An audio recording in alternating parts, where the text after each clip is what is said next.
Welcome to Behind the Bills. It's budget season in California. The governor's proposal for 2026-27 is out, and our experts have a lot to say. So let's get started. Governor Newsom released the January budget proposal of his administration. It includes a general fund of $248.3 billion, with the Proposition 98 guarantees set at $125.5 billion for 26-27. Per pupil spending moves to just over $27,000 in this proposal, with additional financial resources for fully funding universal transitional kindergarten, community schools, before, after, and summer school, as well as universal meals, all of which Diana Vu, ACSA legislative advocate, says are the governor's signature programs. It's staying the course, she said. The proposal calls for a 2.41% COLA as well. Now, back in November, the Legislative Analyst's Office in their budget outlook indicated that the state revenues are lower on the personal income tax and capital gains tax, and that is a concern. The governor's proposal is relying on more positive numbers, but Megan Baer, Director of Governmental Relations at School Services of California, is concerned. She says despite the rosy numbers that the administration is using, Newsom is still projecting a deficit. Now, we're not in a recession right now, she told us, and yet we still have a projected deficit. This is something for everyone to keep an eye on as the legislative process begins.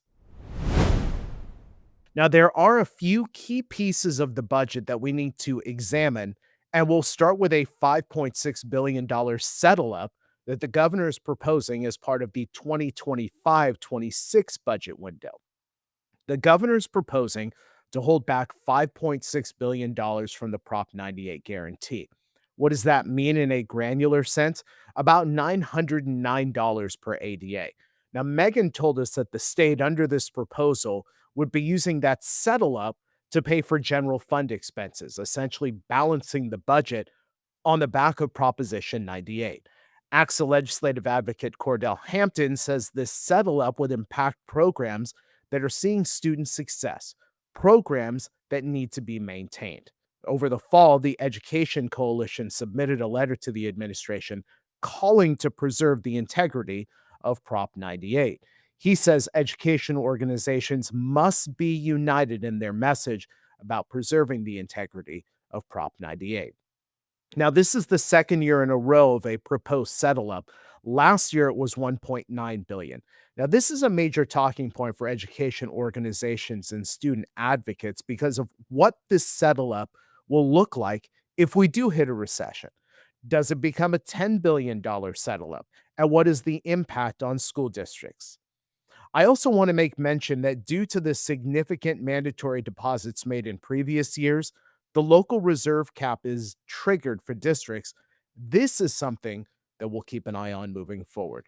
Additionally, we have existing laws, so when the state provides less than the calculated Prop 98 dollars, the state must make a timely payment that also covers the cost of inflation.